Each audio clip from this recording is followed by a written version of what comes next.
Welcome in, ladies and gentlemen, to episode 2 of Kickoffs and Tipoffs. I am your host, Brett Berner. Alongside me, my co-host, Matt Foley, and we are breaking down the first week of college football and how the first couple games went. And honestly, it was a great start for the season. We had 3 top 10 games, which were all, some of them were great, some of them were a little slow to start out. But it was just very good start to the college football season. A lot of entertaining games, especially on Friday night. Friday night had some great games, and then Saturday, while we were at West Virginia Robert Morris, we were able to tune into some great games. And then especially at night, the LSU-Clemson game was just phenomenal. Yeah, it was so good. Labor Day weekend, obviously one of the best for college football. So we do have a lot to go over. This is really, if you listened to episode 1, it's out now everywhere, Spotify, Apple Music, anywhere you get podcasts. It's awesome. We finally got it going. A little late on the upload. That's our bad. Yeah, we're sorry about the delay, but it's whatever. This one is coming out just in time. Hopefully by, Thursday? Yeah, Thursday or Friday. Hopefully is when this one's going to come out, but we got a lot of stuff to go over, starting with our game recaps. We're going to have a lot more of a structured show this time. We're always getting into the group of this. It's going to be a lot of fun. We are still new at this. We are. So, first game you want to go over real quick, Auburn-Baylor. Yep. We'll just start out with the Friday matchups. Auburn goes into Waco and gets the win 38-24 in what ended up being one of the highest scoring just back and forth matchups of the entire weekend. Yeah, Auburn really put the points on the board. Hugh Freeze got first win of the season, so he probably won't be on the hot seat right away. But, hey, Jackson Arnold balled out, especially in the run game. Baylor, an all right start. I thought Bryson Washington would have a better game. He was a little slow to start. But Baylor really got it done through the air. Auburn, who I thought would actually get it done through the air, it was completely different of 2 games. I thought Baylor would dominate in the run. They dominated in the pass. Sawyer Robertson, 419 passing yards, 3 touchdowns. What a game. And then Jackson Arnold just did it on the ground. I thought they would have a lot more success through the air with Cam Coleman and all their transfer receivers that they got. But it was a great game. We were able to do a split screen between this game and then the Georgia Tech-Colorado game, which we'll break down in a little bit. But I thought this game was a great way to start off Friday night. Yeah, Sawyer Robertson, nearly 420 passing yards, 27 of 48 for 3 tugs. That's really impressive for Baylor. And a good sign, obviously, you don't get the win. The defense definitely let you down. But I'm with you, Matt. I thought this Auburn offense would be more focused on the air. But Jackson Arnold, 11 of 17, 108 yards. He really got it done on the ground, though. Himself had 16 carries, 137, and 2 touchdowns. But this Auburn offense, a lot of heavy receivers, but Hugh Freeze shows a little ground and pound on the road to pick up the first win. I think that's a massive momentum builder for the Tigers getting that first win. Yes, still waiting for SEC play, but just get off on the right foot. Yeah, it keeps Hugh Freeze off the hot seat for now, but we can be sure to expect him later down the line after Auburn inevitably falls and crumbles. I was about to say definitely on the line, but next game we want to talk about, Colorado, Georgia Tech. Another great game this weekend. I'll let you start because you're the big prime believer here. All right, I'll start. So Colorado, obviously the loss, 27-20, Georgia Tech. I saw the improvement though. I saw the vision of what Colorado wants to be. Obviously, you couldn't get the job done. Haynes King played a phenomenal game. The offensive line, yes, Salters was running around a lot. There is improvement. Yeah. Colorado wants to be more. Coach Prime talked about this ground and pound, smash mouth team, because you don't have Shedeur Sanders, you don't have Travis Hunter, you don't have a lot of those skill positions, you don't have Wester, and a bunch of those guys that were your main production through the air. The Colorado running back, blanking on the name right now, but really impressive game. Michael Welch. I think Colorado showed mass improvement. And yes, you take the loss. I don't think it's a bad loss, though. No, it's not a bad loss. As somebody who hasn't been high on Colorado and has sort of almost prayed for their downfall, they have shown massive improvements. They played better than I expected, especially without Shedeur and Travis. But, this team is so much better all around than they were last year, if you think about it. This feels like a more put-together team. And playing Georgia Tech is a hard game. Brent Key is a dog. He is one of the best coaches in college football. And, Haynes King just had a Heisman performance. 156 on the ground, 3 tuds. That's a heck of a game. And then he was able to get down through the air. Georgia Tech did their defense, and Haynes King just broke off a 45-yard run to end it. There's not much you can do. He's probably the best rushing quarterback in the country at the moment. I can't think of anybody else besides Lenore. Him and Lenoris are about They're right there. It's They're two right. different styles. Sellers Yeah. is very fast. Haynes King is a down here. Yeah. Like, he's a physical runner. That's a smash mouth runner. Like, he's going to drive right at you. And again, Georgia Tech, I mean, they gave Georgia everything they could have wanted last year on that Friday night closer to start off rivalry week, which good old-fashioned hate has been officially renamed. Hate. Yep. Hey, we love it. We're going to get some good old-fashioned hate next week between some teams. But, man, this was a great start to Friday night. Yeah, we'll move into, obviously, what was most people's most hyped game of the entire week. The number 1 Texas Longhorns going into the shoe to face the defending champions, the Ohio State Buckeyes. And really a result I don't think a lot of people saw coming. Ohio State takes the win 14-7. What a low-scoring game for this game. Like, this was not on my bingo card for this low scoring. Like, especially for both teams. I thought if one team held one to low scoring, it would have been like more of a blowout. But this game was just like poor offensive play and just great defensive play by each team. Like, Ohio State defense might be the best defense in the country right now. Like, and I could see Caleb Downs inserting himself into the Heisman picture soon with how good he played. And it's the same, like, I think the main story of this game was how poor Arch Manning looked. Just like, I also want to wonder, when is Steve Sarkisian going to be put on the hot seat for not being able to win big games? Because if you can, like, I can't name a big win that he's had. I mean, they made it to the CFP semifinals last year. Yeah, but they beat Arizona State. They had the win at Alabama. I forgot they beat Bama that year. Okay, fair enough. But still, like, when it comes down to, like, playing the big game, like, it just something always goes wrong. Something always goes wrong in that game. Like, they lose both times to Georgia last year, once in the SEC championship, and then they lose to Ohio State. And it's just like, maybe it's just like me shifting the blame to Sark, but like, Arch looked, I don't even know. I mean, even the year before that with the loss in the playoffs to Washington. Yeah. I mean, they made the playoffs 2 straight years. Obviously, more success last year, but that loss to Washington where they almost had to come back and then just fell eventually short. But again, everybody's going to talk about Arch Manning in this game. 17-30, 170, a touchdown interception. And to be honest, that's inflated numbers. Mm-hmm. Like, a lot of that came late in the game. Texas offense could not get anything going. But people have to remember, Arch is going to be just fine. No, we're not hitting the panic button yet for Arch, but definitely need to see some improvement against better teams, because the 3 games he played last year were against like G5 teams and then Mississippi State. Like, I just need to see some improvement against worthy competitors. It doesn't have to be top 10 teams every time, but just teams that show some sort of life. And then on the other hand, Julian Sayin just did what he needed to do to win. Like, can't ask for much more. I think RJ put it perfectly on Stirring the Pot. If you guys want to listen to that, again, another U92 podcast on all streaming platforms. He said Julian Sayin did exactly what he's meant to do. He's the driver of the Cadillac. This has kind of been Ohio State's theme since C.J. Stroud graduated. You had Kyle McCord. Now you have Julian Sayin. You had Will Howard last year. You just need somebody to drive this ship that is so overpowered. I mean, C.J. Donaldson, even the transfer, 19 carries, 67 yards, and a touchdown. He had a great game. He did.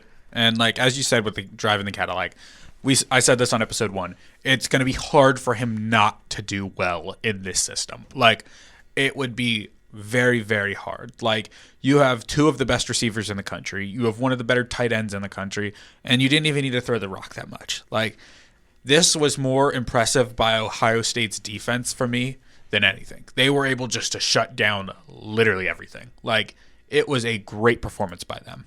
Yeah, Matt Patricia, again, I think he really did show out his first season as the defensive coordinator. The next game, we'll move into, do you want to go to the other top 10 matchup, LSU-Clemson? Sure. Okay. We can avoid Battle for Death Valley. We'll save yours for a little bit later. LSU-Clemson, another shocker. One, you go back and listen to it. I predicted this one.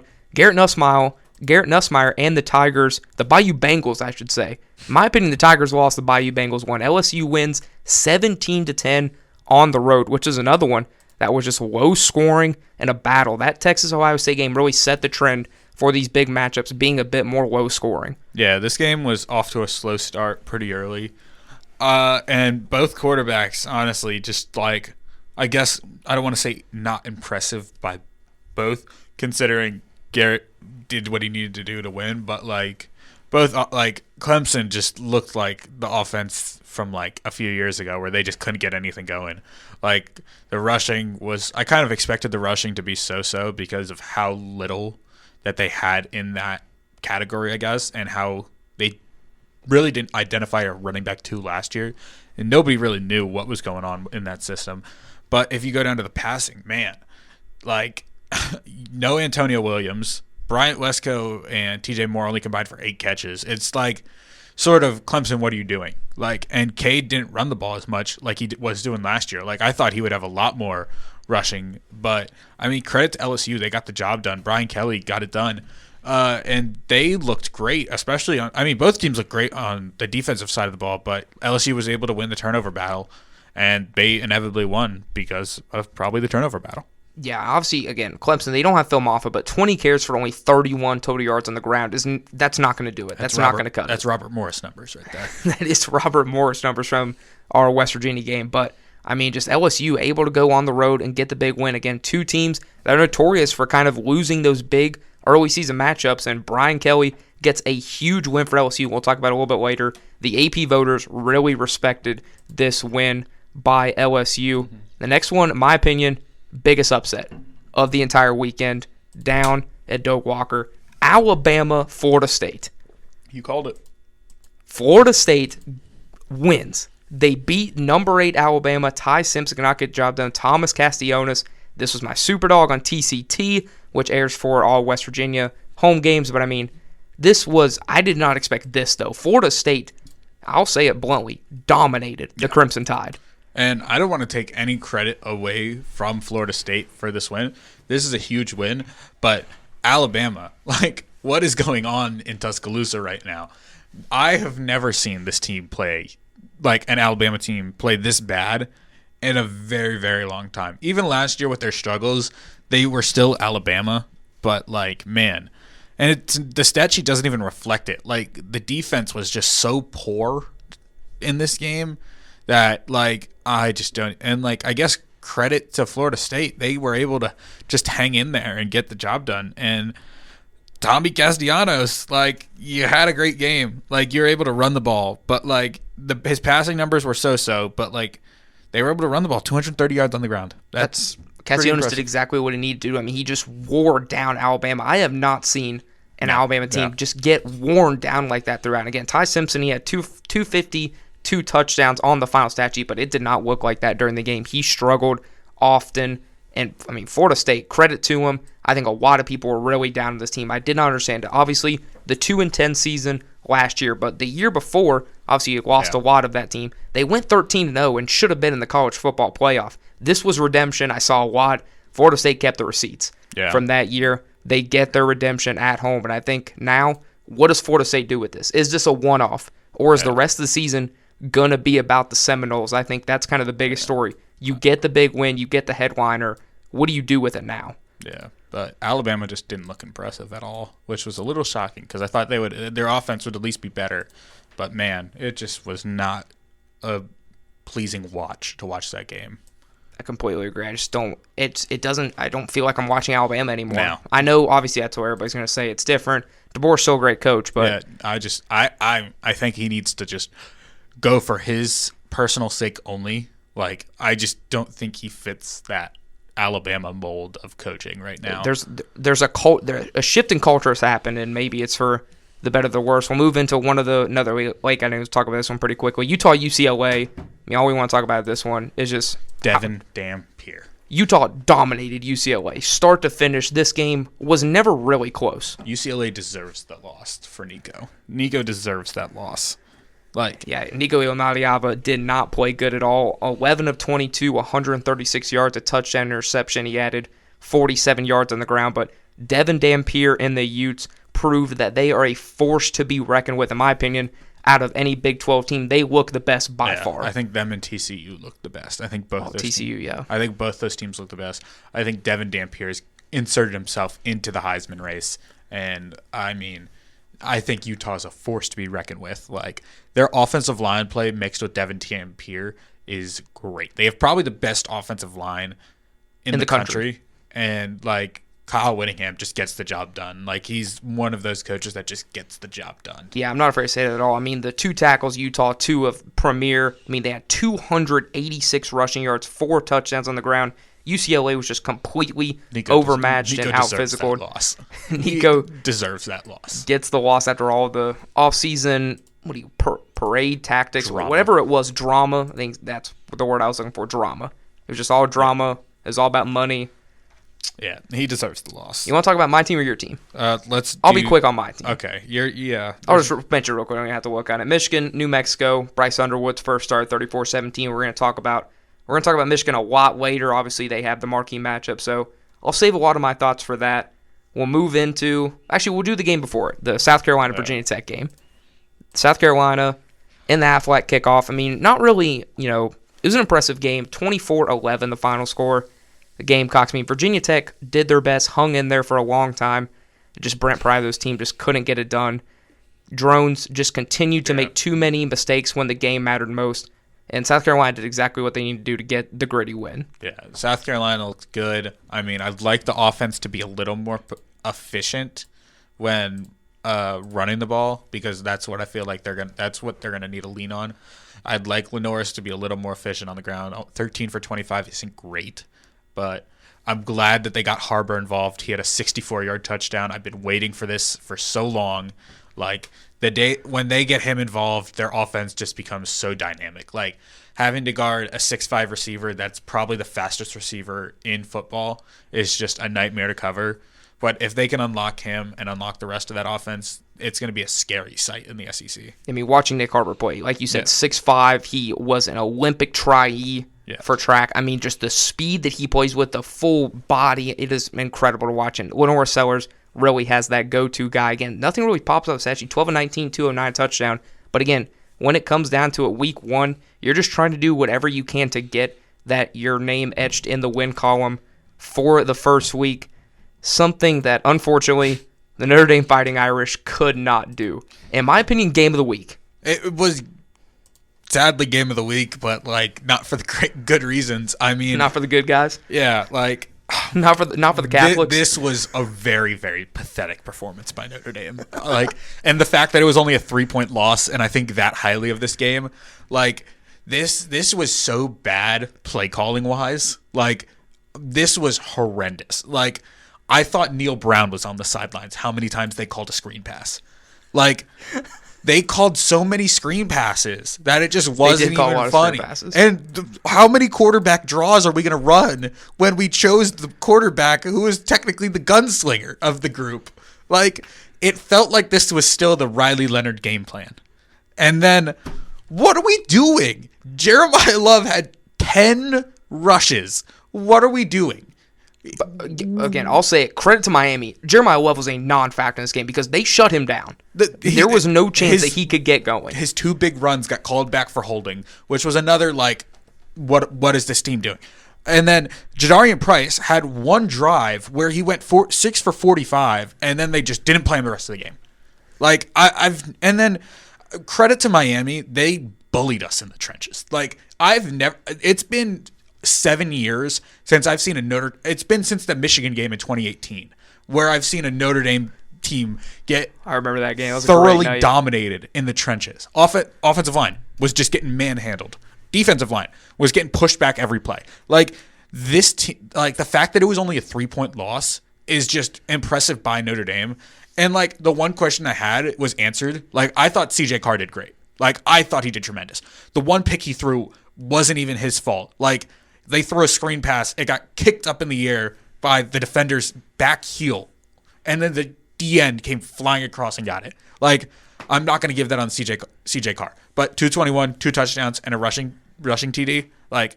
Not much more I can ask for in his first game ever. I thought he looked great for him. But I think the play calling was what did him in. The amount of this team was scared. They were everything. This was such a poor performance. They lost the turnover battle, which they haven't done in a while. The secondary was getting destroyed because the front line couldn't get any pressure. And Chris Ash, what are we doing? Dial up some blitzes. This is Notre Dame. We run the ball and we blitz a lot. Like, that's how we did well last year. Like, and then they wouldn't blitz. They'd sit in zone, and this team doesn't know how to run zone. The zone to me was the most apparent thing. Like, I get you lost a lot of that talent on the outside, but Notre Dame still has some of the best cornerbacks in the country. And to go completely away from that man-to-man system that worked so well last season. Go in man and blitz. Like, you didn't blitz Carson Beck, and which was why he was able to stay clean. Like, credit to Carson Beck for playing clean. Like, we should have had a pick on the touchdown. The C.J. Daniels touchdown, great catch, but that catch shouldn't have even happened. Adon Schuler needs to boom him. Completely agree. He needs to boom him or just go in front of the ball. Don't wait for it. The commentator's saying, like, man, that's an insane catch. I get it. It was an insane catch. But Notre Dame thinking that it's just an interception, go up and hit the man. We are still playing football. I mean, credit to Miami. Malachi Tony looked great for a freshman. I thought he did well. But Tony looked really good. I've never seen, like, our secondary was getting left on an island because we were giving Carson Beck 6, 7, 8 seconds in the pocket, and he could just sit back and get the one time we got clean pressure, we were able to get stops. Like, this team was able to battle in the second half, but like, I don't know why the game plan was this poor. Like, Denbrock is really starting to get on my nerves at the start of the season, where he's been unable to figure out this offense, and it's like, I never thought I'd get mad at Mike Denbrock for having this poor of an offense, but it was just awful. And then I never liked Chris Ash. I don't know why he ever got hired, but I mean, this game was so awful to watch. Like, I was just like, this was just an awful game to watch. And then the offensive line just needs to figure it out. Like, Miami has a good defensive line, but that was the most pathetic performance I've ever watched of a Notre Dame offensive line. Like, they were just getting bullied. Like, and the running backs need to just get involved more. Like, same with the tight ends. Like, why are we having receivers block when we're on the goal line? Like, get 3 tight ends in there and just pound the rock. Like, I don't know what happened, but enough of my rant. Yeah, this. I think you covered it pretty good. All I'll add is that I'm not ready to deem Miami as true championship contenders. No, I'm not. But they are contenders for the college football playoff. They proved it, and Carson Beck looked really good. But C.J. Card played a good game except for the last play. The fact that freshman, just jitters and he doesn't get the playoff at the end, that can't happen. I mean, this is Notre Dame's fault for also throwing it in the middle of the field. And there was no plays to the sideline in the final minute. I don't know if you knew that. They kept going to the middle of the field. Like, why are we not going to the sidelines and getting out of bounds? Like, oh, I was watching that, and the play calling was just. I was nervous. I was nervous for you. I blame the play calling more than I blame CJ for that last, because I thought the play calling was horrendous the entire game. But yeah, and again, the AP voters were really critical of the game. The AP poll came out, I believe it was yesterday. Yeah, they did. Notre Dame didn't drop as much as I thought they could drop. So we'll move into the new AP poll, week 2. Again, a lot of shifts. Obviously, Ohio State moves into that number 1 spot. I think a lot of people expected that. I think that's deserved. Penn State sits strong at 2 with 7 first-place votes. But again, that's jump, though. If Ohio State, you saw how close it was between Texas and Penn State with first-place votes. No longer. Ohio State 55, Penn State was 7. LSU all the way up to 3 from number 9. Fair enough. They won in Death Valley, which I think is a huge part. You get the top 10 win on the road against the number 4 team. I think it's a big jump. I wasn't expecting them to give them that much credit. They do. Georgia moves up to 4. Obviously, just move up that 1 extra spot. Miami goes up to 5. Again, another big jump from 10 to 5. Oregon slides in. Texas goes from number 1 all the way down to number 7. Okay, so here's my for as much as I ranted about Notre Dame, I thought they played much better than both Texas and Clemson. Like, yes, they were playing the weaker of the 2 teams, but still, I would have, I'm glad that all 3 of them are bunched together, but, I think that order can be shuffled, but that's just me for being biased. Yeah, again, the 3 losers right there, Texas at 7, Clemson at 8, Notre Dame at 9. That's really own your pick. But again, I think it is surprising at Texas. Obviously, you have all this hype, but you didn't really know what you were going to get. You had them at number 1, and you put them down at 7 after the loss. Is that more of the realistic ranking you think that Texas should kind of be at? I think they didn't know what to do with the 3 teams that lost, so they just stuck them they didn't want to drop any of them out of the top 10. They just stuck them towards the back end and just moved everybody else up. Yeah. And then number 10, South Carolina, rounds out. They move from 13 to 10. 11 and 12, just flip-flop. Illinois goes up to 11. Arizona State down to 12, just quality of opponent. Florida up to 13. And then the big change of 14, this is where they slot Florida State in. No. Really high. Okay. beating Alabama is great. You do not move into the top 15 for beating one team, especially when you are unranked. Especially when you see, we'll jump ahead, Alabama goes all the way down to 21. I think that's fair. Okay, but again, this is my point. Florida State beat Alabama, so you have them at 21 now in your rankings. How does that warrant Florida State going all the way up to 14? That's what If in your opinion now they beat the 21st best team in the country. Yeah. As I said, like 14 is a lot. Like I would have liked them to be in like the 17 to 19 range, maybe in the top 20, maybe in the like just barely ahead of Bama, but like 14 is a lot. Like I don't know if I'd pick them to beat a lot of the teams that are behind them. Like especially the team directly behind them. Like any day of the week, I would take Michigan over Florida State. Yeah, they slid Michigan down one spot. It doesn't really mean anything. I think it's just because they had a sort of close game for a little bit with New Mexico, and they just, I don't know. Iowa State moves all the way up to 16. Obviously, Kansas State ended up dropping out of the poll. Good jump. I mean, they're 2-0. They've looked dominant. Yeah. Offense looks great. Defense looks good. SMU at 17. They won. They're going to keep them there. And then it's just an SEC run. Oklahoma State's put at 18. A&M at 19. Ole Miss moves to 20. We already talked about it. Bama at 21. Tennessee goes up to 22. Indiana already slipping. Good. Down to 23. 13 only a 13-point win against Old Dominion. Pathetic. Yeah, Signetti sliding early. Texas Tech drops down to 24. I don't know how they dropped. They hung 63 on their opponent. I think it's so funny. And then Utah, rightfully so, moves in. Utah deserves to be higher. To that 25th I would think spot. Utah to beat a lot of those teams ahead of them. Yeah, replacing the in-state rival BYU. So Kansas State and BYU dropped out. Rank Navy. Navy didn't really get close to They got 2 votes. Like they lost votes. I don't know how they lost votes when they won 52-7. Rank Navy. Like, what are we doing? We're gonna be on this for a long time. They're scared of the troops. Like, I do think it's really funny that we talked about last week how it was like the Big 12 has 3 teams ranked already. Like that won't happen. They're up to 4. Big 12's loaded. Fair enough. But. And doesn't bode well for West Virginia that they play. I think it's 3 of the 4 right now in the top 25. They play Arizona State. They play Utah. They play Texas Tech. They don't play Iowa State. I would say, yeah. And then TCU not receiving the ranking. Yeah, that was a little brutal. I'm iffy on that one. TCU and then I guess BYU dropping. I don't know how either of those teams really. I completely forgot we didn't talk about that game. The TCU North Carolina game. We'll touch on it really quick. Bill Belichick's return. Belt. That's the definition of the game. You know, it's like the game's getting bad when it was genuinely getting kind of hard to watch North Carolina. It's very hard to watch. I mean, TCU, they talked about it the whole game. Obviously, they were the victims of the Coach Prime experience in that first game at Boulder. They were not going to let that be the story. It again. But they kept the receipts. Yeah. They posted some elite things on their social media account. Hopefully, they haven't taken everyone down. But I mean, Bill Belichick just talked about it. He said they have to be better, but they didn't show it tonight. They did not indeed. 48-14. Gio Lopez even ended up getting hurt. Yeah, that's not what you want to see, especially if you're Don Briscoe. Yeah. Don was in shambles. Don was sitting in front of his TV, crisscross applesauce, awaiting the arrival of the Tar Heels, and just did not happen. But credit TCU. Josh Hoover looked like one of the best quarterbacks in the country. Rightfully so. He's been there for 4 years now? Yeah, he's been there for a while.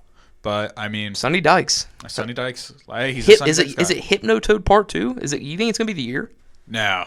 I'll never forgive Hypnotoad. Yeah. Everybody loves that name. I hate Hypnotoad. Well, you have a reason to hate it, but I mean, rank Navy, and that's all I have to say. Rank Navy. And then, do you want to do your segment? I'm really excited about this. This is one of my, again, we have the segments built out. This is technically all segments are going to be brand new. Yeah. But this segment is called Do We Hit the Big Red Button, which is the panic button. And I've created a list of teams where we have basically the teams that lost in the top 25 and then a few that I threw in there. Notre Dame, do we hit the big red button or not? No. No. Absolutely not. You're not hitting the button on Notre Dame. You're not hitting on them yet. Like, if they lose to A&M, the big red button is going to be pressed. But, I mean, I'm not going to press it yet with the hope that they just run the ball more and the defense actually shows out, because I was a little upset about that. Next team, Clemson. Do we hit the big red button? No. Not yet. I'm going to save this one. We're going to take a break after this for this segment just because I wanted to introduce it. Okay. But I want to do this later down the line where we've had more games. Alabama, do we hit the big red button? Yes. I'm hitting the big red I'm button. hitting the button. I'm hitting the button, and I'm hitting the big red button on DeBoer. Like, let's. I agree. This is a little scary right now. I've never seen an Alabama team lose 5 games in a row. It's not, okay, and it's not, like Alabama's playing bad, but it's just, I know, living up to Nick Saban is a high bar, but Nick Saban never lost to an unranked team. I think Kellen DeBoer is up to 3 or 4. Yeah. And it's not the way. These are bad losses for Alabama. The loss against Vanderbilt on the road. The loss to Michigan in the RealQuest Bowl. Oklahoma, to end the season last year. This one now, beginning of the year, just something seems off. I take everything that Stephen A. Smith says with a grain of salt, but when he said that Alabama doesn't even deserve the Roll Tide anymore, I got to chuckle. I might agree with him. All right, next team. A team that I don't think anybody saw this happening to. Boise State. Button's in hard. The button is being pressed already. That was USF pathetic. bullied. That was pathetic. Like I didn't see Boise State getting beat that bad. Like this was bad. Like they got handed an L. Bullied. I think what was the final score? 38-7? 34-7. 34-7. Okay. Like it was bad. And it was USF doing everything. But I think, Matt, I know I talked to you a little bit about this. This just proves how important Ashton Jetty was to this team. Because shout out Joey Bray. You return your starting quarterback from last season. 4 out of your 5 offensive linemen, your best rated skill players on the outside.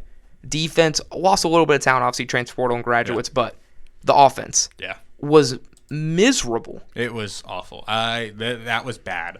I was doing the West Virginia women's soccer game that day, and that was just hard to watch. Like we saw the third string quarterback come out as the punter and just throw a dot. Like this was bad.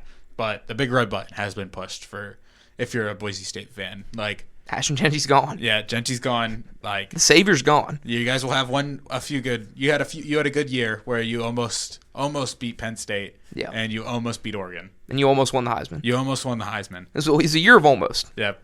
Kansas State. Button. I'm not hitting the button. I'm hitting the button. That was bad. I'll let you go first. That was bad. You almost lost to North Dakota. It was in the TCT segment. I picked Montana State and I picked South Dakota as my super dogs. I just picked the wrong Dakota. I just need to pick North Dakota next time. But they've lost to Ohio State, and then they almost lost to North Dakota. I think it was North Dakota. I'm saying it. Yeah, I got the right Dakota. I'm not hitting the button yet. Obviously, you still have Avery Johnson. That's why I'm not hitting the button. I'm hitting the button right now just because of how bad the defense looked. And I know, defense looks rough. Obviously, it's a but Big again, 12 team, so defense doesn't really exist. But they're still trying to, work out some of the kinks. You take, again, the first loss is in week 0. You're in Dublin against a really good Iowa State team. Yeah. I mean, that one, it sucks, but take that loss. Now, again, this game was very, very scary that you lost. I'm not hitting the button yet. I still think this Kansas State team very good because I think they have a lot of time to turn it around. That Army game could be scary. Army, even though Army did lose, Army looked rough. That playing that sort of offense that is going to be is hard to play, especially when you don't have a week to prepare for it. You've got some time, but I mean, if Kansas State wants to be able to compete in the Big 12, you've got to tune it up now because the schedule is a gauntlet at the end of the year. Yeah, you got 3 teams that can all. I mean, once you go to Arizona, then you have at home versus UCF, but then at Baylor, Waco, TCU, at Kansas, Texas Tech, Oklahoma State's just in there for the non-conference, then at Utah and at home versus Colorado to end it. Non-conference? No. Yeah, Oklahoma State. That's conference. Oh, that's conference? Then what's their other non-conference game? North Dakota Army. They just have. I guess they just play 10. They have 10 conference games? No. There's got to be something. No. I was thinking. Because I was thinking of Oklahoma State because I was thinking of Oregon State. Yeah, no. I don't know. Maybe. I don't know. One of these games has to. Maybe. I mean, it's weird because they counted Iowa State as a conference game. Maybe it's not considered a conference. I don't know. I guess that's weird. That'll be sorted out later. But I mean, it might not matter down the line for Kansas State if not at all. That's counted as a conference game. Alrighty. Do we want to go into week 2 previews? Yeah, we'll go into a little bit of week 2. That was the end of Hit the Big Red Button. Big Red Button's going to be a legendary segment. I'm really excited for that one to continue. Week 2, we're moving into it. Not a lot of good games. This obviously week 1 we were spoiled with some big time matchups. Week 2, not as many. A lot of the power teams. This normally happens. Playing some. Week 2 is usually a little bit more dry, but there are some fun matchups. I think Cyhawk is the one that immediately jumps off. I think you can kind of go by the times of the games and kind of do some good ones. Iowa State, obviously the big rivalry, the battle for, I believe the pig's name is Floyd. I'm not 100% sure on that, but I'm like 99% that the pig's name is Floyd that they fight for. I'm always going to call it Cyhawk. It's at Iowa State. Battle for the corn. I think it's going to be a lot of fun. I think, obviously, Iowa State going to come into it as the favorites. Right now, the line, according to ESPN Bet, United does not condone gambling. 3.5 for Iowa State. I think that's reasonable. Yeah. I mean, this is always one of those rivalries where it's like, it doesn't matter who's really favored. Like, wasn't it last year that I forget which of them was ranked last year, and then the other one pulled off the upset? Yeah. But this is one of the, it's like Auburn, Alabama, Michigan, Ohio State. Like, it doesn't matter who's favored in this game. Like, literally anything can happen. And Iowa's just sort of rebuilding. They have 310. How many games have they played? 1. Okay, they have 300. I mean, that's, I don't know what I'm being Iowa. shocked about. It's Iowa. They're going to run 44 passing yards. That's always going to be the question. Obviously, Iowa's defense is going to be lights out. The run game, I mean, they had 310 total yards rushing, but 48 passing yards. So some old traditions die hard for the Hawkeyes. Mark Gronowski is currently Iowa's starting quarterback. 8 for 15, 44 yards, and a touchdown. Yeah. In the Week 1 performance. I mean, Let's see who did Iowa play Week 1? Isn't Gronkowski or I don't know how to UAlbany. Hey, we know UAlbany. There's always a West Virginia connection. Always a UAlbany. West Virginia connection. But Gronkowski, is it Gronkowski or is it Gronowski? Gronowski? I think. He's the transfer from South Dakota State, or is it Montana State? I think it's Montana State. If you go to stats. Sorry, we're looking at the screen. Yeah, looking for Gronowski. South Dakota State. I knew it was one of the FCS. The Jackrabbits. Yeah, he runs the football pretty well too, and he can toss it. I think they won. No, they didn't win last year. It was Montana State that won last year. He's had some vet years, but moving into the big time competition, this will be his true test again. Iowa is a good spot for him though. Iowa looking for a big win. That would be, if Iowa can pull that one off, really gain some momentum. Obviously, the Big Ten is really top heavy. You have some of those teams though battling at the bottom. There's no more Big West. There's no more Big Ten West. Big West. But hey, any team. All of those teams that were basically the sacrificial lamb to anybody who won the East in the Big Ten. Yeah. Now you have to have that conference record to be the best. Thank gosh, that was always. Really it was always bad. Iowa. PJ Fleck rowed the boat. Or Wisconsin. Like that was so hard to watch. Next game we'll preview, obviously, the one that means, I guess, the most of West Virginia. Yeah. WV Ohio. This game, obviously, West Virginia wins the first one 45-3. Hopefully y'all listen, Matt. Great job on commentary. Great call. A lot of fun. Obviously, West Virginia, though, only went to halftime up 10-3. Really pulled away in the second half, got the offense going. Very, very poor second quarter. First quarter was all right. Second quarter, when you fumble 4 times, the fumbles were a big issue. You start to really, really get pissed off, especially on call, and you can't say anything. But, I mean, it was just very, very excruciating to watch when they fumbled 4 times in a row. And it was 4 plays, which was very, very difficult to watch. But I want to know what Rich Rod said. And I saw something on Twitter about, I want to see how, can I buy the halftime speech from Rich Rod? It's got to be in there somewhere. And something's got to be on there to hype you him just up. play that, and that really gets you hyped up. You can put that on the Jumbotron before a game for what Rich Rod said. And, I mean, now they go against Ohio, who had a very, very close game versus Rutgers. And, I mean, the matchup predictor is very, very generous to Ohio. I mean...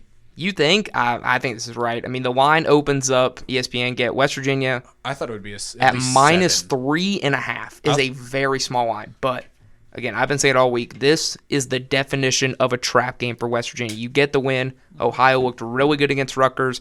The Mountaineers could be looking ahead, obviously, to the biggest game of the year next week versus Pitt for the backyard brawl. But West Virginia, all attention needs to be on Ohio. And Rich Rod said himself in the press conference, they asked him about that trap game. He said, I don't believe in trap games. Yeah, I mean, so hopefully that mentality carries across the entire team. I like that he doesn't believe in trap games, but they do in fact exist. You can ask pretty much any team in the country. They exist. This is a trap game. Parker Navarro, one of the better quarterbacks that the Mountaineers are going to face. I mean, but I think if you shut down him, you'll be able to win the game. And man, that offense looked great in the second half, though, for the Mountaineers. Yeah, West Virginia again, obviously. Nico Markhill, 17 of 20, 224 yards, and the passing touchdown. Jaheim White really got going on the ground. My guy, Cam Matt's Vaughn. guy, Cam Vaughn, super impressive. The Mountaineers' defense, though, I think, was my main takeaway. Oh, yeah, that's what I said, too. Obviously, you're playing Robert Morris, but the hold him to 3 points in the fashion that the defense played, the speed, the intensity, Zach Alley's crew really got it done. I showed Quinn this stat, but let's hear it. On note, Robert Morris didn't get more than 25 yards on a single series. They didn't get more, on every series. More than 25 in a series? The whole game? They never got more than 25 yards in a single series. First one, punt, 6 yards. Second one, 25 yards, punt. Third one, punt, 1 yard. Fumble, punt, field goal. Because the field goals, they got the field goal because they off a West Virginia fumble, and they're in West Virginia territory, so they didn't have to go far at all. But the West Virginia defense was just superb. Just what a performance by them. Zach Alley just coached so well. Rich Rod had to be loving that defense because, man, they just shut down everything. Yeah, I'm super excited to watch this game. It's a 4 o'clock kick on ESPNU. Obviously, we're going to talk about it a little bit here, but if you want to listen to more content about this West Virginia's upcoming matchup against the Ohio Bobcats, listen in. A bunch of Unite 2 content coming out. Obviously, we have a lot of stuff talking about Friday night for Friday Night Lights, and then TCT will air live this Saturday from 9 to 12. Live TCT. I think we're going to do a pre-half post as well, I believe, that day. For this game? I believe we're going to do pre-half post. I won't be here. I'll be at home. Yeah.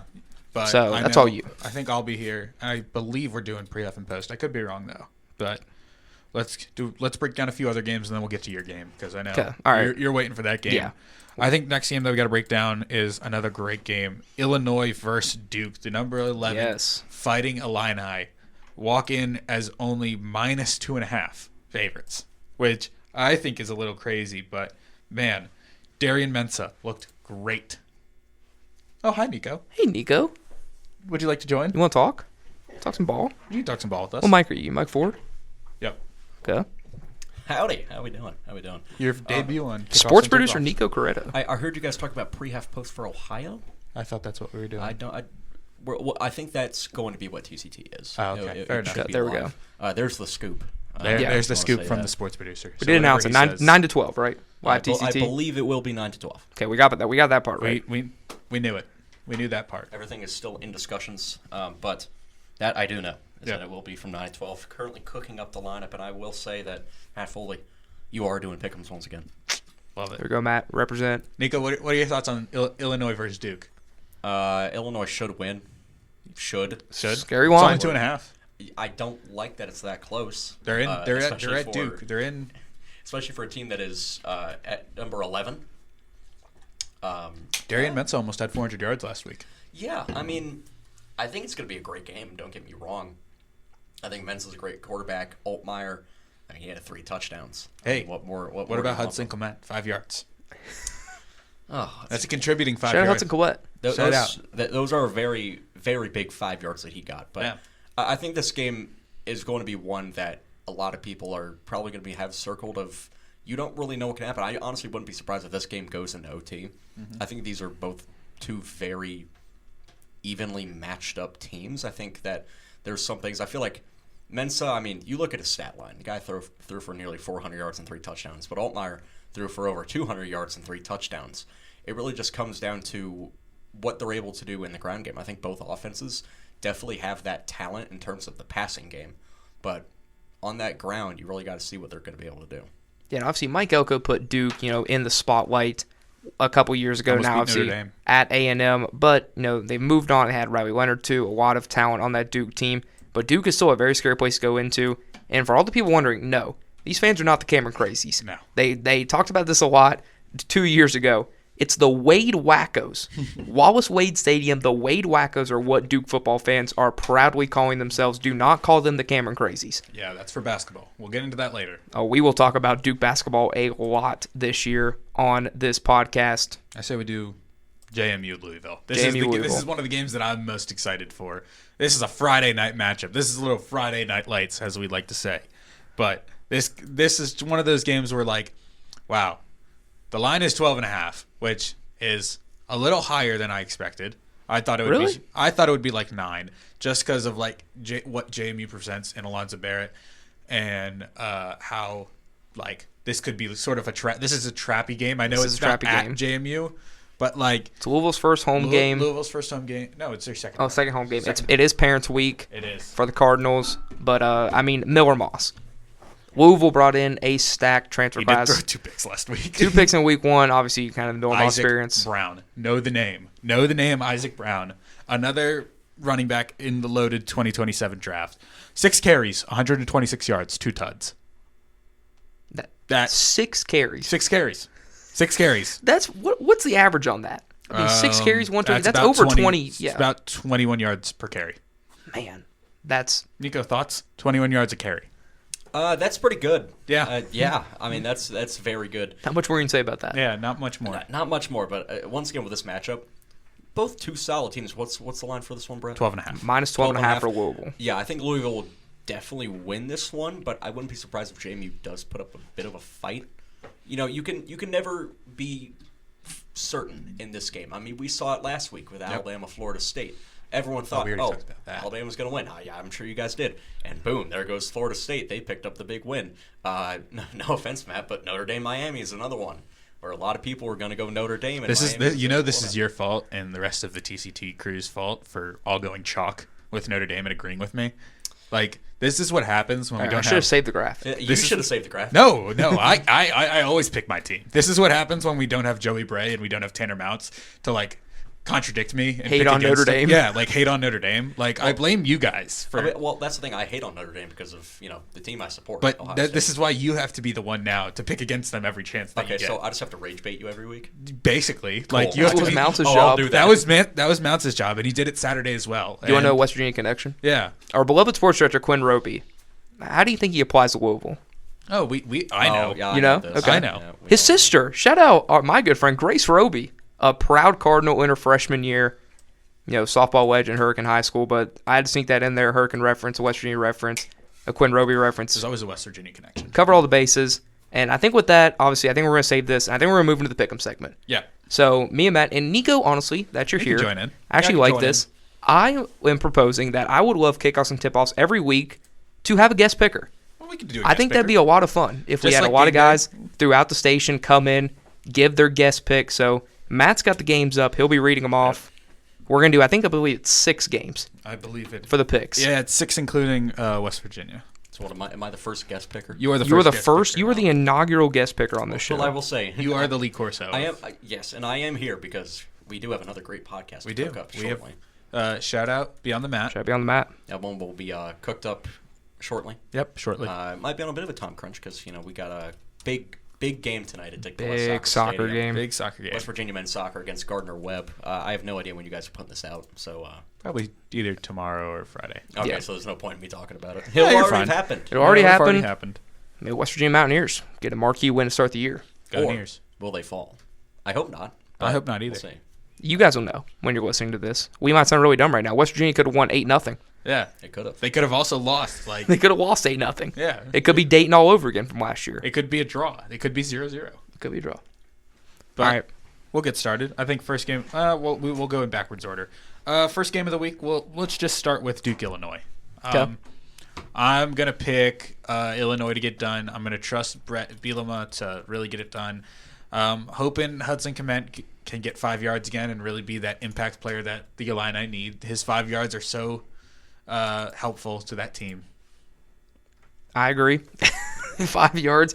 I'm going with the Wade Wackos.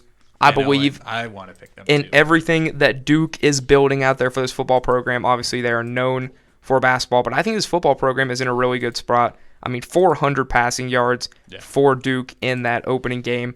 I think Illinois, obviously, one of the returning talent, one of the best teams in wise of returning talent from last season, but I just don't see it. I don't really get the hype. I think them being ranked 12 is just a little bit too high, so I'm going to go with Duke. We'll wait Nico's pick. We'll get it back. He's currently hydrating himself. Kids, always drink your water. Stay hydrated. Even when it gets cold outside. It's not hot. It's not that hot anymore. So stay You got to stay hydrated. especially in West Virginia when there's a lot of hills and a lot Amen. of stairs. A lot of hills here. Nico, Nico, Duke, your pick? Duke versus Illinois. Duke, Illinois. Give me the Illini.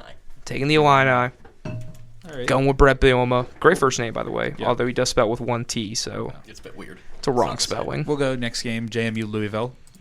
I'm going to go with the Cards, and Isaac Brown's going to have another fantastic game and keep inserting himself into the Heisman picture. Okay. Nico. I'm also taking Louisville, by the way. Yeah, I'm not saving the graphic. I'm going Louisville. Okay, everybody going to go with the Cards. Go with Miller Moss and company. I like the pick. Isaac Brown. I like it, guys. Yeah. Alrighty. Next game. A little rivalry here. We haven't gotten this game in a while. Kansas versus Missouri. Little throwback game. This should be a rivalry every year.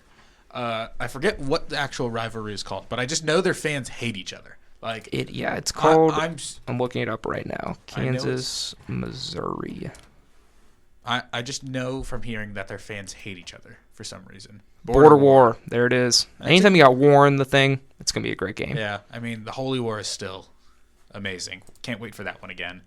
But I'm trying to think of when was the last game? When was the last time this game was played? I mean, it's been it's years. been years. I don't remember when this game. Rivalries renewed with all this conference realignment. Obviously, the new big time matchups coming in, especially for the SEC teams. Yeah, you gotta pick. What's it called?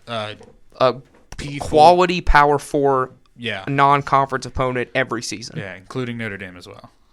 Including Notre Dame. I'm gonna pick Jalen Daniels to get it done with Kansas, and I think they're gonna roll.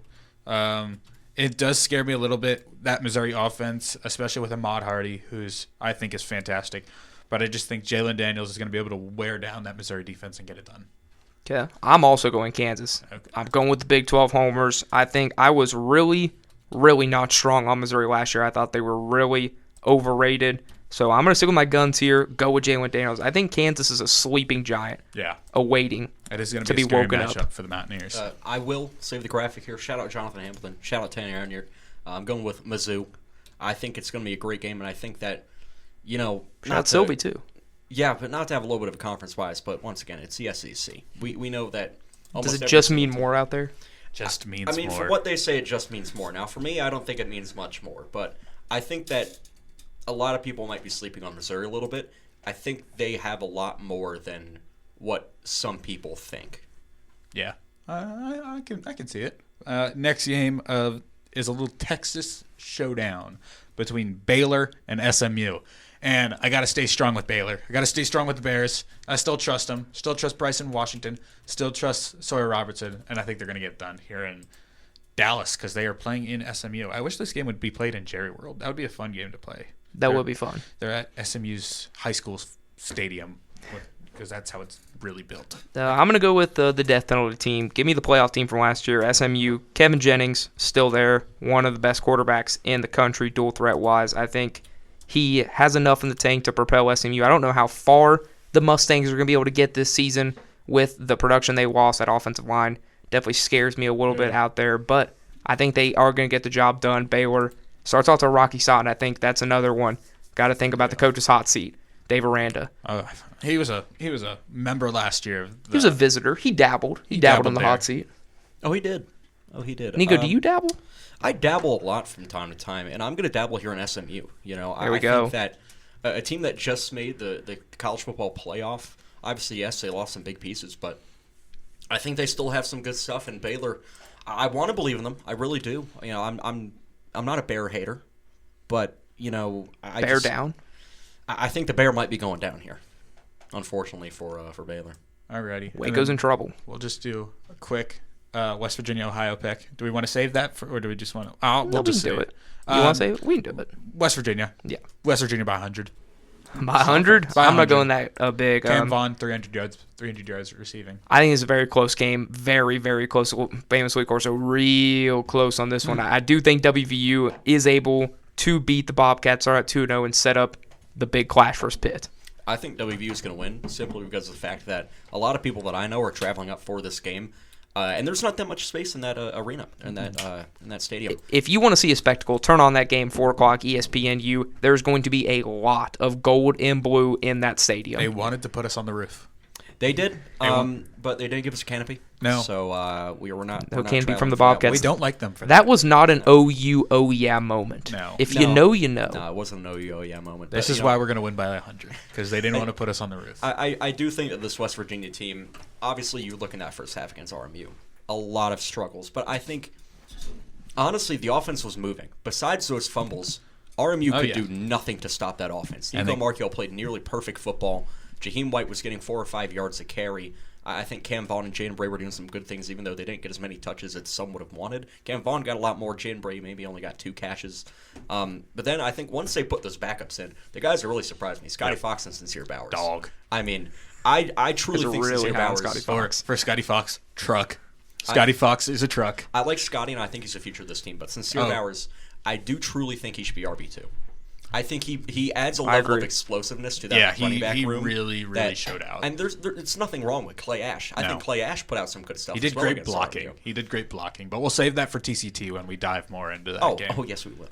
And we'll move into, I'll take the roll on this one. I'll let you Our you go. game of the week, College Game Day, travels down to Norman, Oklahoma, as the number 18 ranked Sooners take on the number 15 ranked Michigan Wolverines. It's week 2, and Michigan is in the spotlight already for one of the biggest early tests Michigan has faced in a long time, a road trip to an SEC opponent. And man, am I excited, but a little bit nervous because Oklahoma's Brent Venables looked really, really good in week 1. Matt, you got a little bit of stats pulled up. I'm blanking on the Oklahoma quarterback's name. John Mateer, the Wazoo transfer. Yep. Absolutely incredible performance. 350 yards, and I believe it was 4 touchdowns. Yeah, he did a lot through the air this game. Wasn't a lot of rushing. Sorry, the Wi-Fi is being a little slow. No, you're good. I think I got it right here. I'll pull it up. But I'll save the graphic. I remember he had a great performance, and there's a reason. There was a reason he was in my Heisman top 5 last week, because John Mateer really, really balled out, especially at Wazoo.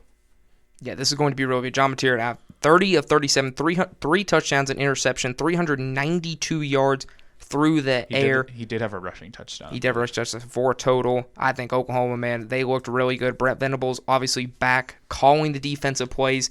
They showed out in the week 1 performance, beating Illinois State 35-3, did everything they need. It truly feels like now that Oklahoma, I believe this is a big season for Venables, as he could possibly be on the hot seat if Oklahoma starts trailing and losing some of these big games. But for Michigan, all eyes on the 18-year-old quarterback Bryce Underwood in his debut against New Mexico, 21-31, 251 yards and a touchdown, really good. Justice Haynes, the transfer from Alabama, 16 carries, 159 rushing yards, 3 touchdowns. I think it was one of the first 5 plays of the game. He ripped off that 59-yard rushing touchdown. Michigan, some things Michigan always been Michigan. Marlon Klein. Yeah. He never had a touchdown catch. 6 catches, 93 yards, and a touchdown. Now in the spotlight with Colston Loveland off to the wagon. That is the Chicago Bears. Shout out Joey Bright. But, man, I am really excited for this game. Matt, if you want to go ahead and pick first, this is the big-time matchup. College Game Day heading out to Norman. Night game, ABC. Who's winning? This is going to be a really great game. I think it's going to be a low-scoring game. I think both these teams are great defensively, and they do a great job of running the football. And I really think it's going to come down to a quarterback battle. And I'm going to roll with Michigan just because of how they played. And I watched that game more than I watched the Oklahoma game. I do think John Mateer is going to have a day. I think he's a great quarterback, and it wouldn't shock me if Oklahoma won. But I think Justice Haynes is the advantage point for this Wolverines team, and I think he's going to be the reason that they win the game. I'm so excited to watch this game. I think seeing Bryce Underwood on the road, a raucous atmosphere against one of the best defenses in college football in the Oklahoma Sooners.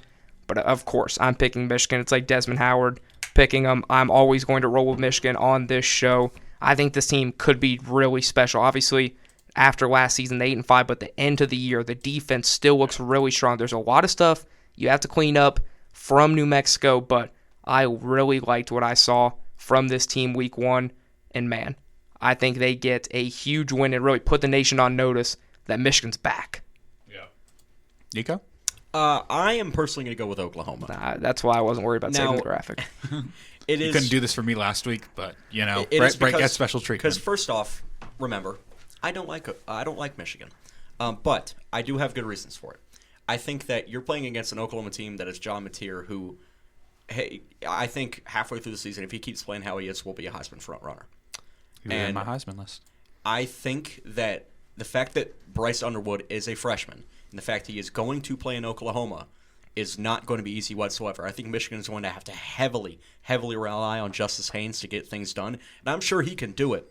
But I just think that it's a bit too much to do against Oklahoma. I think it's going to be a very close game, don't get me wrong, but I think Oklahoma will take out the W. And with that, obviously, a lot of anticipated coming matchups in the following week, but that's going to wrap it up. Episode 2 of Kickoffs and Tipoffs officially over. Once again, a reminder that all episodes of Kickoffs and Tipoffs can be found anywhere you get your podcasts, Apple Music, Spotify, wherever you may need. But with that, me, Brett Berner, Matt Foley, sending it off. Episode 2 of Kickoffs and Tipoffs in the books. We'll see you next week.